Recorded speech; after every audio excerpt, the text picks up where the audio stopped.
నా ప్రశ్న మరొకసారి సంధిస్తా ఉన్నాయమ్మను నేను. వివేకానంద రెడ్డి గారి హత్య వెనుక కుట్ర చేయాల్సినటువంటి అవసరం జగన్మోహన్ రెడ్డి గారికి భారతమ్మకి ఏముందో చెప్పాలా, సూటిగా అడుగుతాను నేను. జగన్మోహన్ రెడ్డి గారికి భారతమ్మ గారికి వివేకానంద రెడ్డి గారిని చంపించాల్సినటువంటి అవసరం ఏమైనా ఉందా? ఏమి లాభం? నా సూటి ప్రశ్న. ఆస్తి, అధికారమా, అవమానమా, ఆడదే? ఏమి లాభం? రెండవది వారి మనస్తత్వం అదే? జగన్మోహన్ రెడ్డి గారిది భారతమ్మది అటువంటి మనస్తత్వమా? రాజశేఖర రెడ్డి గారు తన తండ్రి రాజారెడ్డిని హత్య చేసిన వాళ్ళ విషయంలోనే తిరిగి పగా ప్రతీకారం తీర్చుకోలే. స్వేచ్ఛగా వారు ఈ రోజు వేములలో తిరుగుతా ఉన్నారు. మరి జగన్మోహన్ రెడ్డినా ఆ దిశగా ప్రయాణం చేసినాడా? చేయలే. జగన్మోహన్ రెడ్డి గారి సిద్ధాంతం ఇది కాదు. హింసను ప్రేరేపించే సిద్ధాంతం కాదు ఆయనది. తన రాజకీయ ప్రత్యర్థులను, రాజకీయ శత్రువులను ఫిజికల్ గా, భౌతికంగా తుదమిట్టించాలన్న ఆలోచన ఆయన కలలో ఇలలో కూడా రాదు. ప్రజలారా, దగ్గరగా ఉండే మనుషులుగా చెప్తా ఉన్నాం మేము. కలలో ఇలలో కూడా ఉండదు ఆయన సిద్ధాంతం ఒకటే. తన రాజకీయ ప్రత్యర్థులను, తన రాజకీయ శత్రువులను హింసించడం అంటే ఏమిటి తెలుసిన ఆయన? వారిపై విజయం సాధించడం, గెలవడం, అధికారంలోకి రావడం, ప్రజలిచ్చిన అధికారాన్ని పురస్కరించుకొని ఈ ఆంధ్రప్రదేశ్ రాష్ట్రాన్ని శస్యశ్యామలం చేయడం, బడుగు బలహీన పేదరిక వర్గాలకు సంబంధించిన అందరికీ, ఈ సమాజంలోని అన్ని వర్గాల వారికి మేలు చేయడం, కొత్త సంస్కరణలు ప్రవేశపెట్టడం, అనేక రకాలుగా మేలు చేసి ఈ రాష్ట్ర ప్రజల చేత కీర్తించబడడం, తను మరణించిన తర్వాత ఈ రాష్ట్రంలోని ప్రజల హృదయాలలో తన తండ్రి కంటే గొప్పగా తన రూపం మిగిలిపోవాలన్నదే ఆయన కాంక్ష. అవినాష్ రెడ్డి గారిని వేధించినారు. అవినాష్ రెడ్డి గారిని వేధించిన వేధింపు అయితే మరొక మనిషి అయితే సిక్కి శల్యమవుతాడు. కొన్ని కోట్ల మంది చెవులలో అవినాష్ రెడ్డి హత్య చేయించినాడు అని కొన్ని కోట్ల మంది చెవులలో ఊదినారు పచ్చపత్రికల ద్వారా. ఆయన వ్యక్తిత్వాన్ని హననం చేయడం అనే దానికంటే ఆయన వ్యక్తిత్వాన్ని 1,00,000 సార్లు చంపినారు. న్యాయస్థానాల చుట్టూరు తిరగాల్సిన పరిస్థితి కల్పించినారు. మానసిక వేదనకు గురి చేసినారు. తన తండ్రిని జైల్లో నిర్బంధించినారు 75 సంవత్సరాల వయసులో. పుట్టి పుణ్యాన్ని రాష్ట్ర ప్రజలందరికీ వైఎస్ఆర్ కాంగ్రెస్ పార్టీ వైపు నుంచి రాచమల్లు శివప్రసాద్ రెడ్డి నమస్కరించి, వైఎస్ఆర్ కాంగ్రెస్ పార్టీ నాయకునిగా మాట్లాడడం లేదు, వైఎస్ఆర్ కడప జిల్లాకు సంబంధించినటువంటి ఓ సగటు మనిషిగా మాట్లాడుతా ఉన్నా. వివేకానంద రెడ్డి గారి హత్య జరిగి 7 సంవత్సరాలైంది. హత్య కేసుకు సంబంధించి సిబిఐ దర్యాప్తు ముగిసిందని, అందుకు సంబంధించిన ఛార్జ్షీట్ కూడా దాఖలు చేసినామని, ఇక దీనిపై దర్యాప్తు చేయాల్సిన అవసరం లేదని, ఇందులో ప్రత్యేకంగా కొత్త ముద్దాయిలను చేర్చాల్సిన అవసరం లేదు అని చెప్పి స్పష్టం చేసిన తర్వాత కూడా చంద్రబాబు గారి రాజకీయ కుట్రలు ఇంకా ఆగడంలే. చంద్రబాబు నాయుడు గారి రాజకీయ కుట్రలో పావే సునీతమ్మ. నిజం, చంద్రబాబు నాయుడు గారి కుట్రలో పావే సునీతమ్మ గారు నిన్న ప్రెస్ మీట్ పెట్టి సుమారు 50-55 నిమిషాలు మాట్లాడినారు. డిస్ప్లే చేసి ఒక సిబిఐ అధికారులు ఇన్వెస్టిగేషన్ చేస్తే ఏ ప్రామాణికాలను పరిగణలోకి తీసుకొని ఎట్లా ఆలోచిస్తారు అనే దాని సినిమాలలో, మన కేరళకు సంబంధించిన సినిమాలలో చూస్తుంటాం, క్రైమ్ సినిమాలలో. అట్లా సునీతమ్మ గారు పలు రకాలుగా మీడియా ముందు తన ఆవేదనను, తన నిస్సహాయతను, తన అపనమ్మకాన్ని వ్యక్తపరిచినారు. ఆమె సారాంశం మాటల్లో ఏంటంటే, తన తండ్రి హత్యకు సంబంధించి ఎవరు చేసినారు, ఎవరు చేయించినారు, ఎందుకు చేసినారు, ఇది ఆమె సారాంశం. ఆమెకు అవసరమైంది. ఆమె సిబిఐ నుంచి కోరుకుంటాండేది, న్యాయస్థానం నుంచి ఆమె ఆశిస్తాండేది, నా తండ్రిని హత్య ఎవరు చేసినారంటే దానికి ప్రత్యక్షంగా ప్రపంచానికంతా తెలిసిన నిజమే ఉంది. ఎవరైతే హత్య చేసినారో వివేకానంద రెడ్డి గారి ఇంట్లోకి పోయి రాత్రంతా ఉండి ఆయనను బాధించి, హింసించి చంపేసినారో వారే పోలీసులకు, సిబిఐకి, సిట్టుకు ఇచ్చిన వాంగ్మూలం ఆధారంగా, పత్రికలు రాసిన కథనాల ప్రకారము, లేకుంటే సునీల్ యాదవ్ బహిరంగంగా అంగీకరించి అప్రూవర్గా మారి సిబిఐకి ఇచ్చిన స్టేట్మెంట్ ఆధారంగా యావత్ ఈ తెలుగు రాష్ట్రాలలో ఉండే ప్రతి తెలుగువానికి ఎవరు హత్య చేసింది తెలుసు. ఇక ఆమెకు రావాల్సిన సమాధానం ఎవరు హత్య చేసినారనేది వచ్చింది. వెనకల ఎవరుండి చేయించినారు, ఎందుకు చేయించినారు అనేది ఆమె.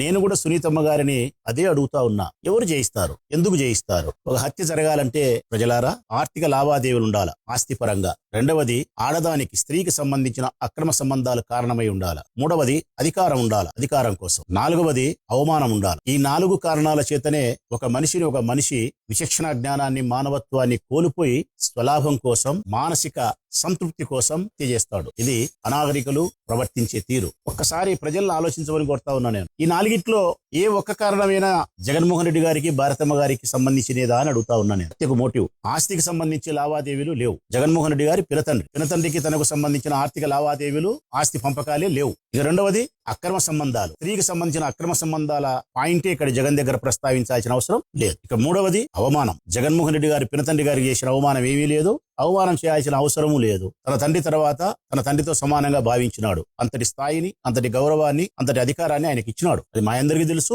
సమాజానికి తెలుసు. ఇక నాలుగవది, ముఖ్యమైనది, మనం రాజకీయ కుటుంబాలలో ఉండాం కాబట్టి అధికారం పవర్. వివేకానంద రెడ్డి గారు జగన్మోహన్ రెడ్డి గారికి అధికారం ఇచ్చే స్థితిలో లేరు. జగన్మోహన్ రెడ్డి గారే సొంత పార్టీ పెట్టుకున్నారు, విపరీతమైనటువంటి ప్రజాదరణ కలిగి ఉన్నాడు. వివేకానంద రెడ్డి గారికైనా మాలాంటి వారికైనా అధికారాన్ని, ఒక హోదాను, స్థాయిని ఇవ్వగలిగిన స్థితిలో ఆయన ఉన్నాడు. మరి అధికారం కోసం పినతండ్రిని చేయాల్సిన అవసరం లేదు, ఆస్తి కోసము సంబంధమే లేదు, అక్రమ సంబంధం స్త్రీ అనేది ఇక్కడ ఉత్పన్నమే కాదు, అవమానం అనేది లేదు. మరి దేనికి చేస్తాడమ్మా? చంద్రబాబు నాయుడు గారి ప్రభుత్వంలోనే ఈ హత్య జరిగింది. చంద్రబాబు నాయుడు గారి ముఖ్యమంత్రిగా ఉన్నప్పుడు ఈ హత్య జరిగితే తన రాజకీయ ప్రత్యర్థి అయినటువంటి జగన్మోహన్ రెడ్డిని ఇరికించడానికో, చేసి ఉంటే ప్రజలకు చూపించడానికో పని చేయడా? అదే అయిపోయింది. సుప్రీంకోర్టు వరకు వెళ్లి సిబిఐ విచారణ కావాలని మీరు కోరినారు, సిబిఐ విచారణ ఇచ్చినారు, సిబిఐ విచారణ చేసింది. పలుమార్లు సిబిఐ విచారణ చేస్తా ఉన్నప్పటికీ పలుమార్లు మీరు సిబిఐకి తలుపు తట్టినారు, పలుమార్లు మీరు సుప్రీంకోర్టు తలుపు తట్టగలిగినారు. కారణం, పిటిషన్ల మీద పిటిషన్లు వేయగలిగినారు, మీ అభ్యంతరాలను వ్యక్తపరిచినారు, నాకు ఫలానా వాని మీద అనుమానం ఉందని చెప్పినారు,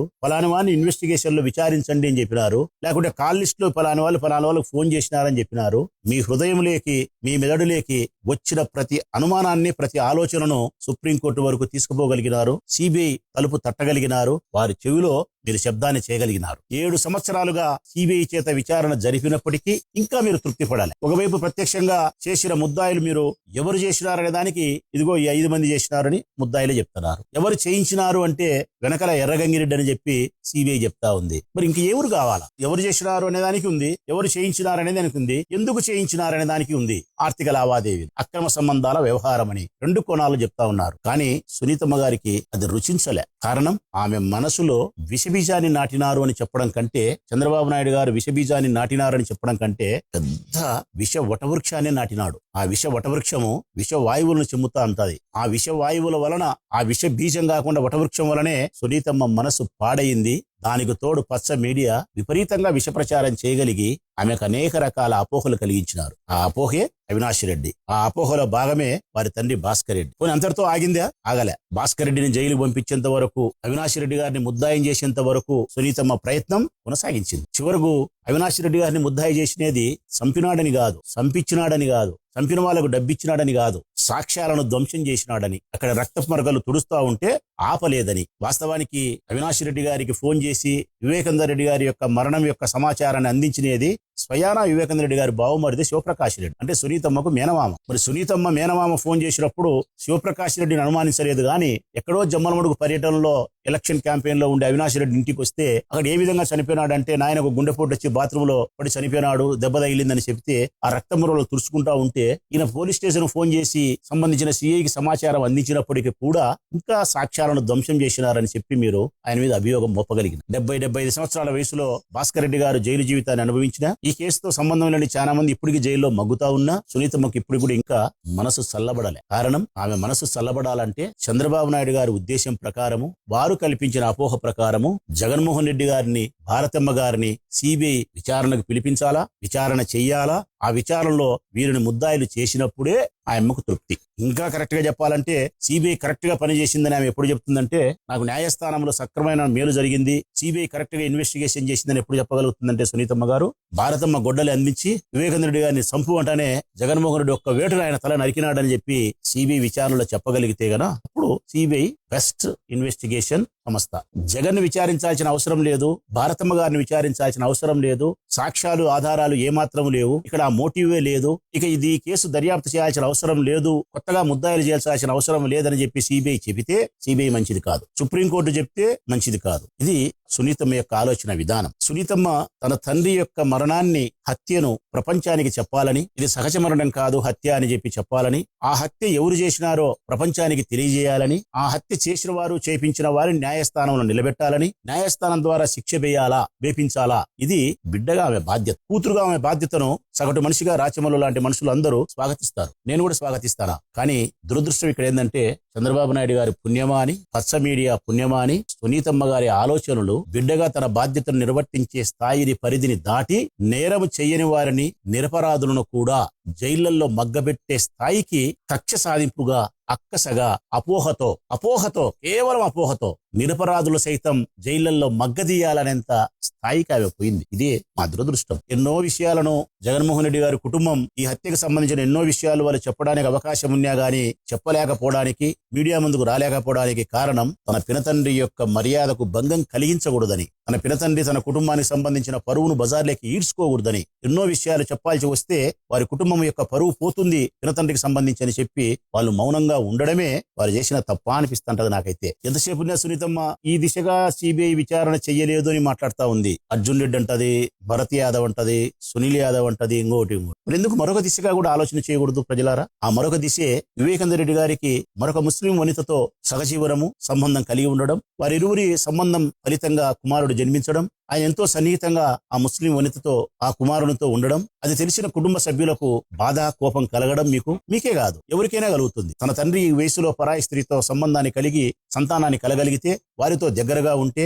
ఆస్తిని వాళ్ళకు రాపించే ప్రయత్నమో ప్రేమను పంచే ప్రయత్నం చేస్తే ఏ కుటుంబ సభ్యులకైనా కోపం వస్తుంది, బాధ కలుగుతుంది. అందులో భాగంగా ఆ ముస్లిం వనితతోనూ మీకు అనేక రకాల విభేదాలు పొడజూపినాయని, చాటింగ్ల ద్వారా మాట్లాడుకున్నారని, మరి ఎందుకు ఈ దిశగా సిబిఐ విచారణ చేయలే? ఈ దిశగా సిబిఐ విచారణ చేసినప్పుడు ఎన్నో విషయాలు వెలుగులోకి వచ్చేదానికి మీరు కూడా ముద్దాయలేదానికి ఆస్కారం ఉందనే ప్రశ్న ఇక్కడ ఉత్పన్నమవుతుంది. ఈ భర్త మీరు మరి ఆ దిశగా మేమెవరూ ప్రశ్నించలేదు కదా. కారణం కుటుంబ గౌరవాన్ని మర్యాదను బజారుకి ఈడ్చుకోవడం అనేది ఇష్టం లేదు. కుటుంబ సభ్యుల మధ్య అంటే వివేకానంద రెడ్డి గారికి వారి కుటుంబ సభ్యులకు ఈ కారణం చేత మాటలు కూడా లేని పరిస్థితి ఉందని, వివేకానంద రెడ్డి గారి యొక్క చెక్ పవర్ను కూడా ఆర్థిక లావాదేవీల యొక్క అధికారాన్ని పూర్తిగా వాళ్ళు రద్దు చేసినారనేది కూడా ఒక వార్త ఉంది. మరి ఇవన్నీ కారణాల చేత ఎందుకు ఆ దిశగా సిబిఐ విచారణ లోతుగా జరపలేదనేది కూడా ప్రశ్న. చివరకు ఈ కేసు విచారణ చేస్తూ దర్యాప్తు సంస్థను కూడా చంద్రబాబు నాయుడు గారి చేతుల్లోకి తీసుకొని తను కోరుకున్న వ్యక్తులను ఇరికించాలనే ప్రయత్నం, జగన్ను భారతమ్మను ఇరికించాల. నేను అడుగుతా ఉన్న ప్రజలను, వినయపూర్వకంగా అడుగుతా ఉన్న ప్రజలను ఒక్కసారి ఆలోచించమని. జగన్మోహన్ రెడ్డి గారికి భారతమ్మ గారికి వివేకానంద రెడ్డి గారిని చంపించాల్సినటువంటి అవసరం ఏమైనా ఉందా? ఏమి లాభం? నా సూటి ప్రశ్న. ఆస్తి, అధికారమా, అవమానమా, ఆడదే? ఏమి లాభం? రెండవది వారి మనస్తత్వం అదే? జగన్మోహన్ రెడ్డి గారిది భారతమ్మది అటువంటి మనస్తత్వమా? రాజశేఖర రెడ్డి గారు తన తండ్రి రాజారెడ్డిని హత్య చేసిన వాళ్ళ విషయంలోనే తిరిగి పగా ప్రతీకారం తీర్చుకోలే. స్వేచ్ఛగా వారు ఈ రోజు వేములలో తిరుగుతా ఉన్నారు. మరి జగన్మోహన్ రెడ్డినా ఆ దిశగా ప్రయాణం చేసినాడా? చేయలే. జగన్మోహన్ రెడ్డి గారి సిద్ధాంతం ఇది కాదు. హింసను ప్రేరేపించే సిద్ధాంతం కాదు ఆయనది. తన రాజకీయ ప్రత్యర్థులను, రాజకీయ శత్రువులను ఫిజికల్ గా, భౌతికంగా తుదమిట్టించాలన్న ఆలోచన ఆయన కలలో ఇలలో కూడా రాదు. ప్రజలారా, దగ్గరగా ఉండే మనుషులుగా చెప్తా ఉన్నాం మేము. కలలో ఇలలో కూడా ఉండదు ఆయన సిద్ధాంతం ఒకటే. తన రాజకీయ ప్రత్యర్థులను, తన రాజకీయ శత్రువులను హింసించడం అంటే ఏమిటి తెలుసునా? ఆయన వారిపై విజయం సాధించడం, గెలవడం, అధికారంలోకి రావడం, ప్రజలిచ్చిన అధికారాన్ని పురస్కరించుకొని ఈ ఆంధ్రప్రదేశ్ రాష్ట్రాన్ని శస్యశ్యామలం చేయడం, బడుగు బలహీన పేదరిక వర్గాలకు సంబంధించిన అందరికీ, ఈ సమాజంలోని అన్ని వర్గాల వారికి మేలు చేయడం, కొత్త సంస్కరణలు ప్రవేశపెట్టడం, అనేక రకాలుగా మేలు చేసి ఈ రాష్ట్ర ప్రజల చేత కీర్తించబడడం, తను మరణించిన తర్వాత ఈ రాష్ట్రంలోని ప్రజల హృదయాలలో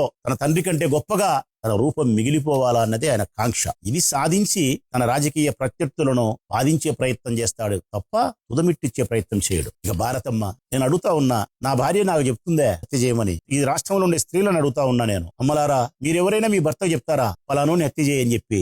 ఆవేశంతోనో అనాలోచితంతోనో మీ భర్త ఎప్పుడైనా అటువంటి దిశగా హింస వైపు ప్రయాణం చేస్తే సగటు స్త్రీ నివారిస్తుంది. మరి భారతమ్మ సగటు స్త్రీనా?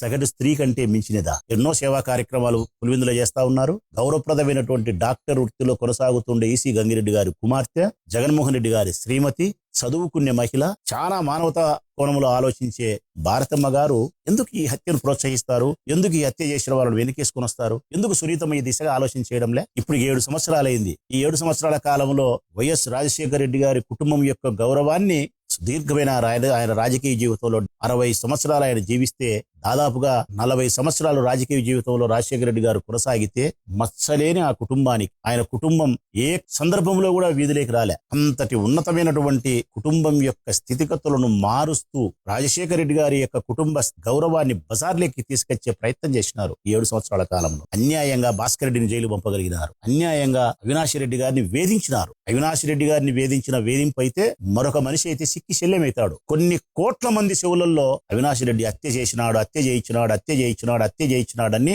కొన్ని కోట్ల మంది చెవులలో ఊదినారు పచ్చపత్రికల ద్వారా. ఆయన వ్యక్తిత్వాన్ని హననం చేయడం అనే దానికంటే ఆయన వ్యక్తిత్వాన్ని లక్షసార్లు చంపినారు. న్యాయస్థానాల చుట్టూరు తిరగాల్సిన పరిస్థితి కల్పించినారు. మానసిక వేదనకు గురి చేసినారు. తన తండ్రిని జైల్లో నిర్బంధించినారు 75 సంవత్సరాల వయసులో. పుట్టి పుణ్యాన్ని నేను ఆ రోజు చెప్పిన, అవినాశే హత్య చేస్తే మేము రాజకీయాల్లో ఉండాల్సిన అవసరం లేదు, అందరం రాజీనామా చేస్తామని చెప్పి ఉండమని చెప్పినాం. అవినాశే కాకుండా జగన్మోహన్ రెడ్డి భారతమ్మే హత్యకు కుట్రకు కారకులు అని చెప్పి సునీతమ్మ మాట్లాడితే సిబిఐ విచారించాలంటే మేము రాజకీయాల్లో కొనసాగడం ఎందుకమ్మా? రాజకీయాల్లో కాదు, అసలు ఈ మానవ సంబంధాలలో మేము ఉండాల్సిన అవసరమే లేదు. ఇంకా ఊరు విడిచిపెట్టి ఎక్కడికో మేము వెళ్ళిపోవాలా శివక్షేత్రాలకు, ఇదంతా వద్దురబ్బా నాయన అని చెప్పి మేము జగన్మోహన్ రెడ్డి గారి వెంట నడచడానికే కారణం కడప జిల్లా అనేది ఒక కారణమైతే, అంతకంటే గొప్ప కారణం రాజశేఖర రెడ్డి కొడుకని, అంతకంటే గొప్ప కారణం జగన్మోహన్ రెడ్డి గారు మంచివారని, మానవతా విలువలు కలిగిన మనిషి అని, 10 మందికి సహాయపడగలుగుతాడని, మంచి నాయకుడని, రాష్ట్రాన్ని అభివృద్ధి చేయగలుగుతాడని, భారతమ్మను జగన్మోహన్ రెడ్డి గారిని మానవీయ కోణంలోనూ సమర్థత కలిగిన నాయకునిగాను మేము చూడగలిగినాం కాబట్టి వారి వెంట నడుస్తున్నాం. ప్రధానమైంది కారణం మాకు ఒక వ్యక్తిత్వం ఉంది తల్లి. పదవి కోసమో, మంత్రి పదవుల కోసమో, ఎమ్మెల్యే టికెట్ల కోసమో జగన్మోహన్ రెడ్డి గారి వెంట డూడు బసవన్నని పోయే మనస్తత్వం కలిగిన కుటుంబంలో జన్మించలే. మేము ఆయన వ్యక్తిత్వాన్ని ప్రేమించి నడుస్తున్నాం. నాలాంటి వాళ్ళు 100 మంది 1000 మంది, మరి మీ నమ్మకానికంటే 1000 మంది 1,00,000 మంది ప్రజలమైనటువంటి నాయకులమైనటువంటి మా నమ్మకం చిన్నదంటావా తల్లి? జగన్ మనస్తత్వాన్ని, భారతమ్మ మనస్తత్వాన్ని మేము పసిగట్టలేమంటావా? నా ప్రశ్న మరొకసారి సంధిస్తా ఉన్నాయమ్మను నేను. వివేకానంద రెడ్డి గారి హత్య వెనుక కుట్ర చేయాల్సినటువంటి అవసరం జగన్మోహన్ రెడ్డి గారికి, భారతమ్మకి ఏముందో చెప్పాలా? సూటిగా అడుగుతాను నేను.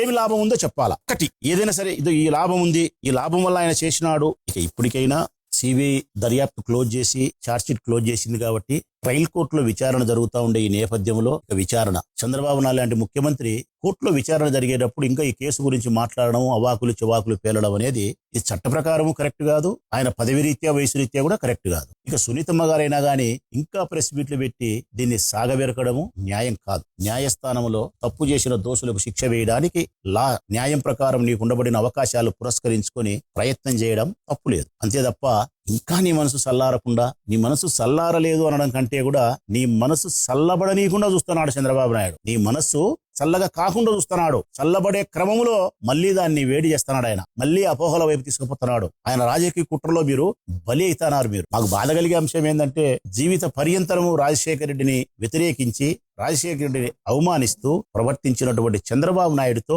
చిలిమి చేస్తారా మీరు? జగన్ కుటుంబ సభ్యులైనటువంటి కొంతమంది చంద్రబాబు నాయుడుతో చిలిమి చేస్తారా? రాజశేఖర రెడ్డిని ప్రేమించే ఏ రక్త సంబంధం లేని మేము, ఆత్మబంధమే కలిగినటువంటి మేము, మాలాంటి వాళ్ళము ఈనాటికి చంద్రబాబు నాయుడు వైపు మేము కన్నెత్తి కూడా చూడడంలే. మేము కారణం ఒకటే, రాజశేఖర రెడ్డి గారిని అవమానించి రాజశేఖర రెడ్డి కుటుంబాన్ని ద్వేషించే ఆ మనిషితో మా బొందిలో ప్రాణం ఉండగా మేము చూడం. ఎన్ని కష్టాలు వచ్చినా ఉంటాం. జగన్మోహన్ రెడ్డి గారికి వ్యతిరేకంగా ఉండబడినటువంటి ఆ మనిషితో ఎట్లా మీరు చెలిమి చేయగలుగుతారు? ఆయనతో కుట్రలో మీరు ఎందుకు భాగం కాగలుగుతారు? జగన్మోహన్ రెడ్డి కుటుంబాన్ని బజారికిడ్చే ప్రయత్నం ఎందుకు చేస్తారు? నీ తండ్రి హత్యలో ఆయన ముద్దాయి చేయాలా, భారతమ్మను ముద్దాయం చేయాలనే ప్రయత్నం నిజంగా చాలా అన్యాయం. ఎంత అన్యాయం అంటే అసలు అంత అన్యాయం అసలుకి ఇది. దయచేసి ప్రజల్లో ఒక్కసారి ఆలోచించమని కోరుతా ఉన్నాను నేను. వివేకానంద రెడ్డి గారి హత్య చేసింది ఎవరు? హత్య వెనుక ఎవరుండారు? చేసింది 5 మంది వాళ్ళు, దాని వెనుక ఉండేది ఎర్రగంగిరెడ్డి. ఈ విషయాలన్నీ ప్రజలకు తెలుసు. చివరిగా నేను ప్రజలను అభ్యర్థించేది, సునీతమ్మ గారిని అభ్యర్థించేది, ఇకనైనా వీటికి పులి స్టాప్ పెట్టి న్యాయస్థానంలో న్యాయం ఎలా జరుగుతుందని చెప్పి ఎదురు చూడడమే మంచిదని చెప్పి నా అభిప్రాయం.